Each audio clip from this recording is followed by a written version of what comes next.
Welcome to Pretty Lies and Alibis. Join us as we seek the truth and travel the long road to justice. Hey everybody, Fruit Loop here. Y'all know how much I love snow and I hate summer and hot weather. So this is for entertainment purposes only. My what you know for today is, did you know that you can walk from Russia to Alaska? So between Russia and Alaska lies the Bering Strait. When it freezes up in the winter, you can trek across. It's only about 2.3 miles, and that's at the shortest end. However, be great alibis and abide by the law. Don't try it. It's unsafe. The weather, the coldness, the wind, and also it's illegal and you can be detained if you don't have the right paperwork to get in the country. So, just a little tidbit information.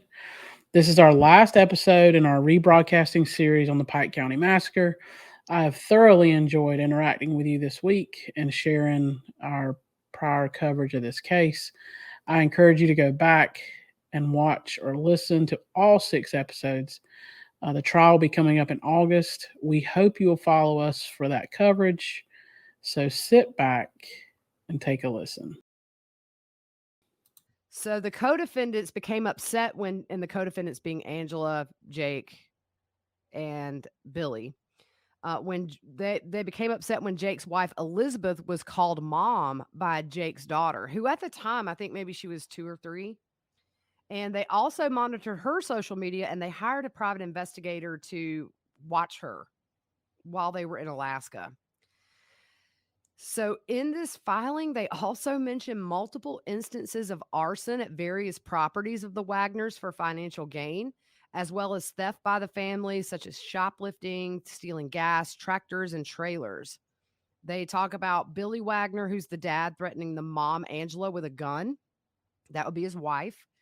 Allegations that Billy Wagner had threatened to kill others before. The defendant's family involvement in transporting and engaging in drug trafficking, trying to obtain a mortgage by committing fraud. I had never heard that drug trafficking until now when it related to the Wagners. Now, we know the Rodens had some marijuana operations. It wasn't a big deal. It was probably enough to give them some extra cash, but yeah, it wasn't like cartel style. Also, Billy and co-defendants threatening Chris Sr. with a gun within a week of his murder. Chris Sr. was the dad. And making threats to investigators who were working the case, making a plan to bust whoever was arrested for this out of jail. And they say that ultimately this family functioned as a unit the entire time. They didn't make any decisions without consulting each other. Wow. It's just crazy. It is crazy. These people are psychopaths. Yeah. When you look at, and when you guys go back, and if you want to go back and listen to them. Yeah. When you listen to the breakdown we did of this case, it is just insane how they went from place to place, knew everything. I mean, they stalked them. They knew who was coming home at what time, who was not there at what time. I mean, they jammed their trail cameras, if you remember. And like the one thing that when I think it's Bobby Joe Manley is one of the sisters. She was the one that found some of the bodies. And she said, whoever did this, they had to know because those dogs would have eaten them up. Yeah. But like ultimately for a while, she was under suspicion and all she did was found the body. She went to the trailer with Frankie and Hannah Gilley, the one person that wasn't blood related. And their little boy came to the door. I think he was 3 or 4. Yep.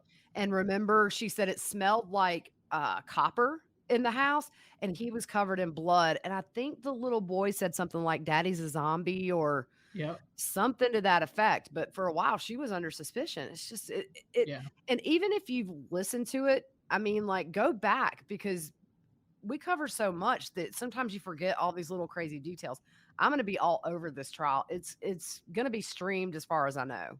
Yeah.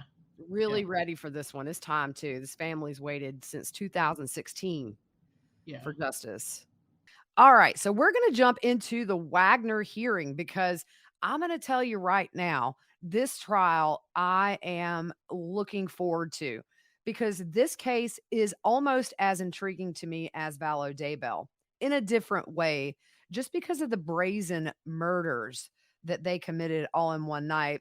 The family of four: Billy Wagner, the dad; Angela Wagner, the mother; George Wagner, the fourth; and Jake Wagner, all arrested. Jake and his mother both have confessed. Jake confessed to five of the eight murders, as well as a bunch of other charges.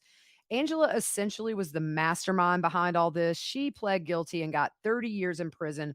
The deal is, if Jake testifies to the satisfaction of the prosecution, then the death penalty will be removed for all four of the Wagners. Won't be for Angela, but she wasn't. I don't think she had death on the table, or maybe she did. So, anyways, let's go through some of the new little nuggets we learned at this hearing.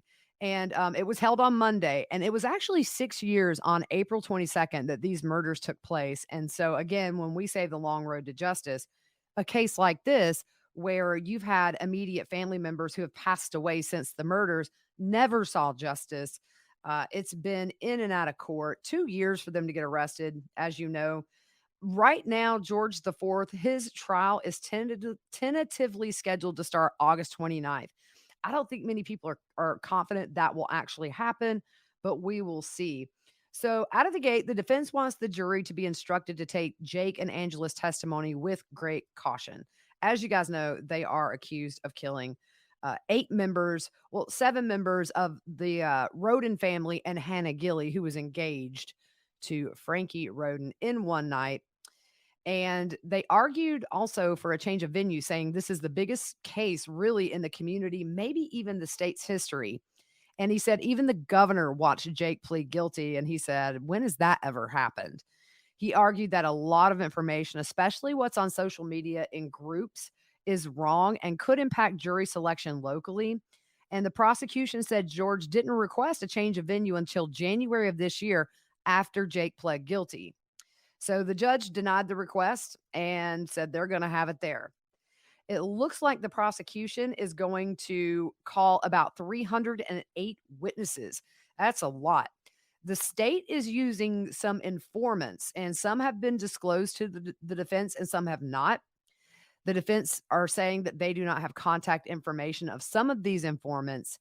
And the defense says they're entitled to any benefits informants may have received in cooperating with authorities.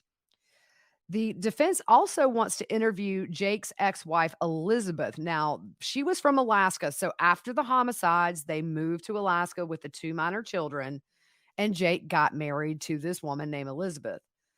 The defense says they have not been provided with her contact information. So she is someone on that informant list, and she fled for her life when she left the Wagner home. And the prosecutor even tried to get her social security number changed for a new identity due to her fear of harm from the Wagners. And the prosecutor said giving her contact information could be risky for her life, but the defense has been provided a copy of her testimony.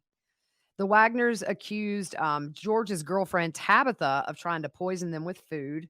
They also tried to accuse Jake's Alaska wife, Elizabeth, of poisoning them with food. And the prosecutor said George is part of a criminal enterprise. They say they have conversations between George and Jake, and they acknowledge now they wired this truck that Jake and George would drive cross country to make deliveries. And they acknowledged that they could be being recorded while they're going down the road, and that investigators might be listening to them. And they said they did mix things up in case that was the case, which it was. And the prosecutor said this family functioned as one unit to achieve their goals. Part of the control was over George's son and Jake and Hannah's daughter, Sophia, and also the child that wasn't his. The family was very insular. They shared finances. The boys were homeschooled. They would decide who had the best credit. They would get a house in that person's name. And in fact, they tried to get a house after the homicides, but they committed mortgage fraud in doing that by providing false information. And they said that all of their decisions, whether big or small, were made by taking family votes. They controlled Elizabeth, the Alaska wife, who moved back to Ohio with them, by the way, when they came back. They controlled even down to which room she would stay in when she was living with them, where they would live. And this is so weird, but Angela involved herself in George and Tabitha's intimate relations. And the same thing with Jake and Elizabeth, the Alaska wife. Nothing was off limits to the family to discuss, and everything was done as a unit. Not one of them went off and did their own thing. They talked a little bit about domestic violence towards Hannah when she was living with the Wagners, and Jake did admit to pushing her against a wall and having his arm in a position that choked her airway. And Hannah also expressed this in text messages to other people. And Jake was witnessed chasing her in a vehicle after they had an argument. So, moving on to intent and motive, Jake dictated everything regarding Hannah and their child Sophia, which, for those of you that are new to the case, we have a whole bunch of episodes that we've done in the past with backstories on this family. So, please go catch up. It's an interesting case, and we will be all over this when it goes to trial. So, they say that the control started when Hannah was pregnant, and Jake demanded that his family care for Sophia if she was not with Hannah, and he wanted her to be homeschooled like him, and that Jake would make every decision regarding Sophia. And the control and those demands continued up until Hannah was murdered.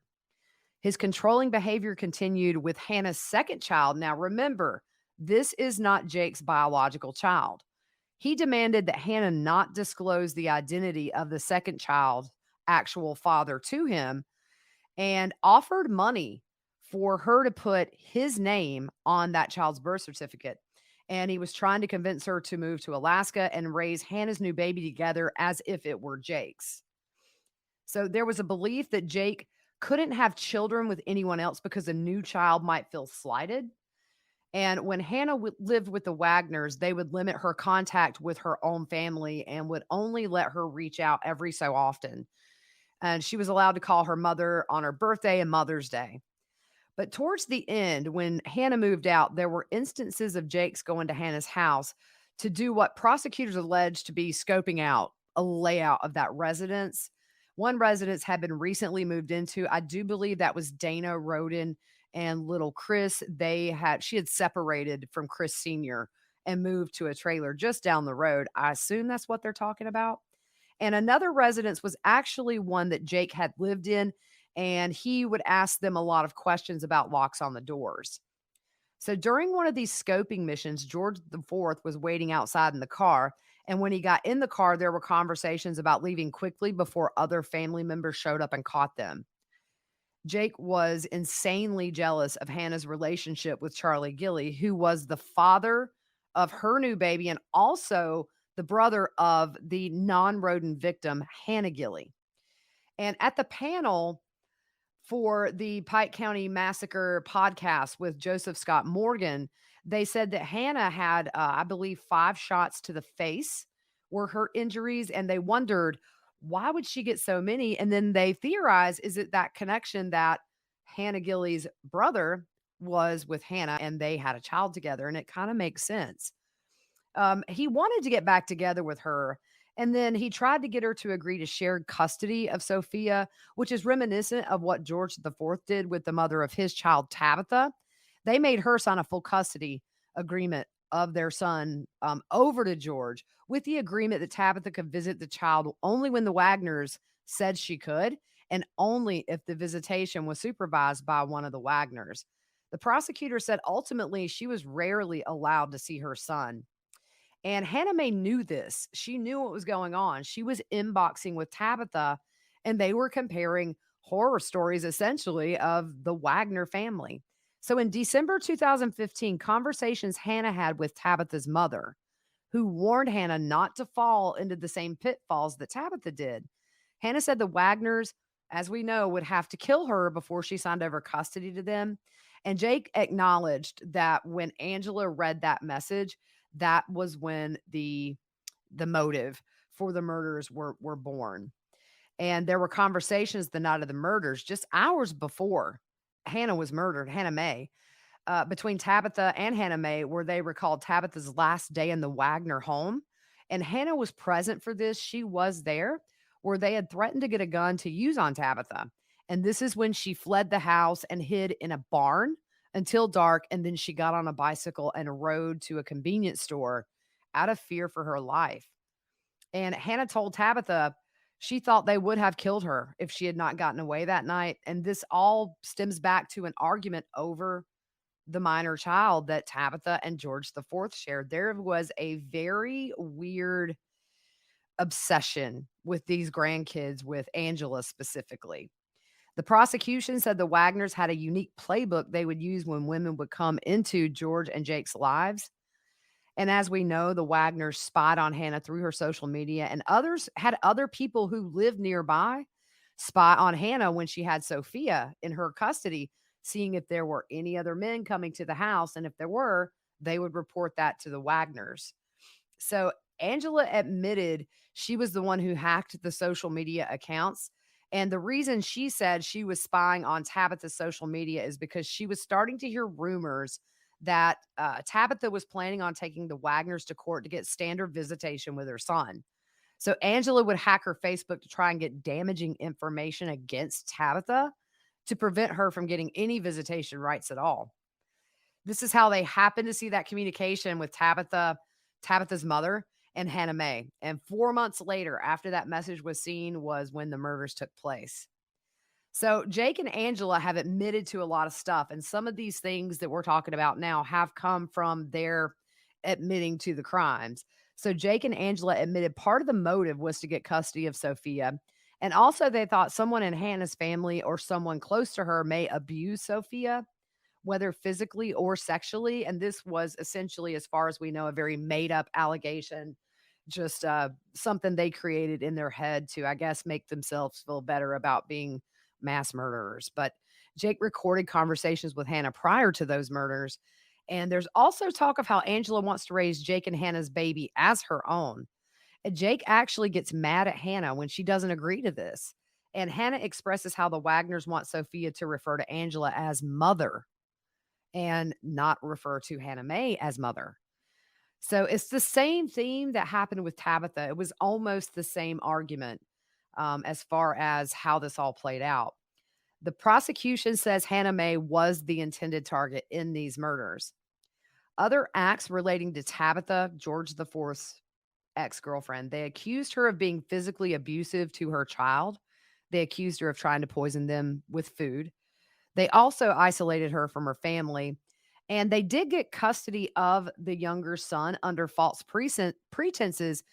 And how they did that was they told Hannah that the signing of custody was only temporary until she got a place of her own. Then they tried to avoid letting Hannah see the baby so that a year later they could claim abandonment and then she would never have legal rights to that child again.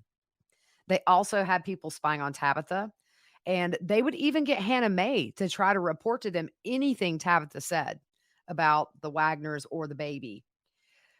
We learned that Jake once threatened to kill Hannah and told her her body would never be found. So moving on to the Alaska wife of Jake, Elizabeth, she moved to Ohio with them and lived with Angela, Jake, George, and the two minor children. They had taken them after the murders. When they moved back to Ohio, Billy actually lived with his mother, Frederica. She was charged with some, I think it was obstruction of justice. I'm not exactly sure, but that went away. The same pattern with her, controlled her movements. On their wedding night before the marriage was consummated, Jake demanded her passwords. On their wedding night, guys. I mean, it blows my mind. If I were her, as soon as he snoozed, I would have ran. They also put tracking devices on her phone. And they talked about this in the recorded conversations that investigators got. And they accused Elizabeth of being physically and sexually abusive with one of the children, also accused of trying to poison them with food. And she started to become suspicious because she had heard from the Wagners that Tabitha had allegedly done the same thing. And so at this point, Elizabeth became very concerned for her own well-being. So Jake and Angela confronted her in the kitchen. This is where they had family meetings, apparently. The prosecutor said Most of the family meetings took place in the kitchen. And they had this meeting because Angela said the child claimed that Elizabeth had sexually abused them. Jake told her if he learned she had sexually abused the child, he would beat her with a bat. And if he didn't, his dad or his brother would. At one point in the conversation, the state has on record when they bugged the truck that Jake and George were driving cross country. Jake said Elizabeth could not tell her family where she lived, or he would have to kill them if they came around at this point, that now was not a good time. And I believe at this point, the investigation was really starting to heat up about the Wagners. It seemed like the Wagners knew they were onto them. And when Jake's child, Sophia, Jake and Hannah Mae's child, started referring to Elizabeth as mom, Angela and George were really upset with Jake for allowing the child to call her that. The concern was that George was afraid it would make his son question everything because his son was calling Angela mom, apparently. And this was apparently a big source of arguments between Jake, George, and Angela. These are recorded. This is why I cannot wait for trial if this stuff comes in. All this stuff essentially is prior bad acts that the prosecution wants to bring in, and the defense is arguing against it. They went through Elizabeth's personal items and found a notebook where she was writing down examples of their controlling nature and how they share finances. And she was frustrated that Jake's money was not his own. There were also conversations with Elizabeth about the time and manner of hers and Jake's sexual relations. So it seems like Angela would dictate where and when and how they would have sex, which is just, oh Lord, we're just going to skip that. We can all talk about how screwed up that is. They also hired a private investigator to trail her. The prosecutor said all this stuff is recorded. So George and Angela decide that Elizabeth has to go, and saying she is a danger to the family and to Sophia. And at one point, George says that he himself cares for Sophia more than Jake does. And he said, I thought everything we did was for Sophia's benefit, which I assume is the murders. He said Jake treats Sophia like a second-class citizen. And he said that Jake would hug Elizabeth, his wife, before he would hug Sophia. And at one point, they thought she was a BCI agent. So they thought his wife was, they're very paranoid. And I guess they would be at this point. It's pretty clear investigators are hot on their trail. Ultimately, they have a family meeting. And guess what? They decide, you guys got to break up. Jake did not want to break up with her, but ultimately, I guess it's a majority rules family, and he did. The prosecutor also said they have high levels of proof the Wagners were suspected in several arsons of various properties for financial gain. Everyone in the conspiracy had their own rule, and they carried out their own rule. Angela puts herself away from the crime itself, and the prosecutor said they all have a cover-up story that they had concocted. She cites case law of claims of innocence but presence, which means George is saying, yes, I was there. No, I didn't shoot anybody. And she said because he claims this, it opens the door to allow these prior bad acts to be entered into the trial. They also say Jake was preparing to teach Sophia in the way of the family and how he was raised and raised her that way. The prosecutor gave the example of how the boys were taught to steal gas from trucks, saying this was a family affair. So she really was alluding to the fact that they must have on conversation that Jake intended to raise Sophia as he was raised. There were a few prior acts she said they would not pursue due to lack of evidence. She didn't say what they were. So this is interesting. I didn't know this. On the night of the homicides, they set up a fake drug deal to give them access to Chris Sr.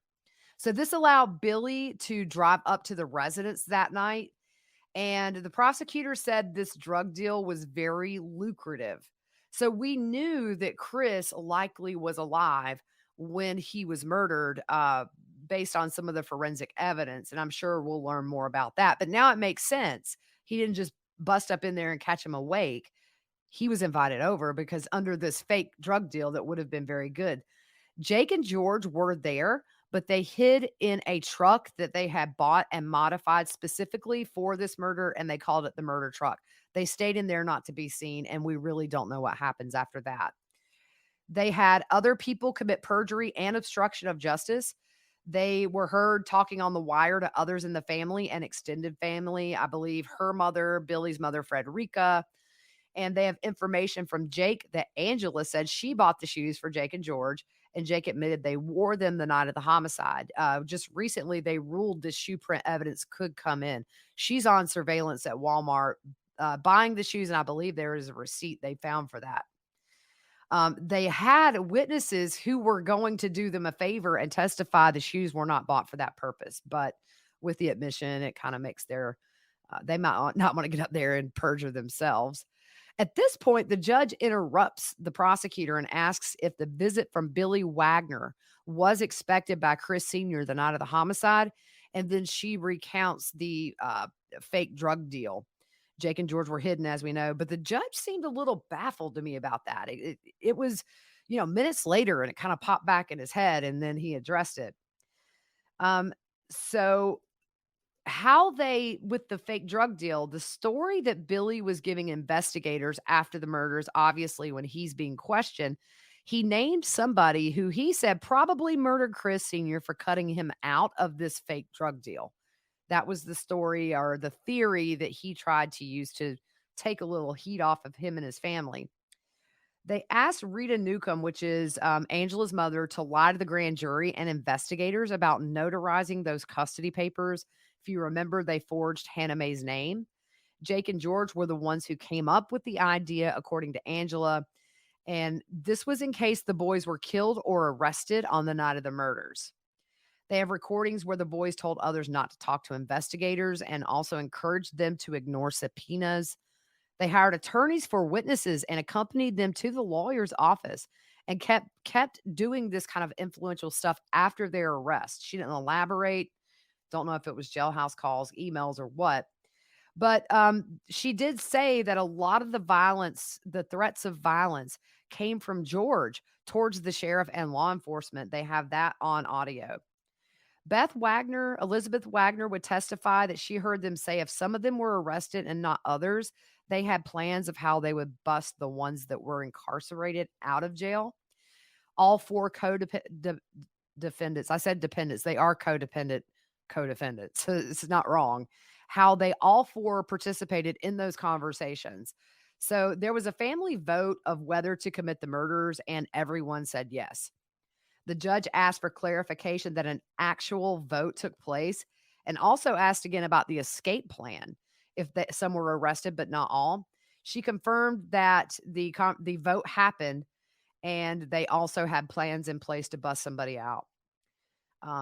George paid for the vehicle that was bought specifically and used the night of the murders, and they called it the murder truck. They did this so nobody would recognize them.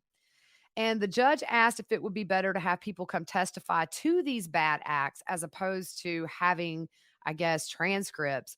And the prosecutor said Jake and Angela will testify to this. Seems like maybe the judge was a little bit worried that this could be prejudicial to the jury in some ways. He did not rule on this stuff. I'm keeping an eye out, but that's it. Hey guys, thanks for listening. I've enjoyed bringing you this case this week of our rebroadcasted series. Please join us when this trial starts. We will have coverage of this whole thing. It's a crazy case, so stay tuned.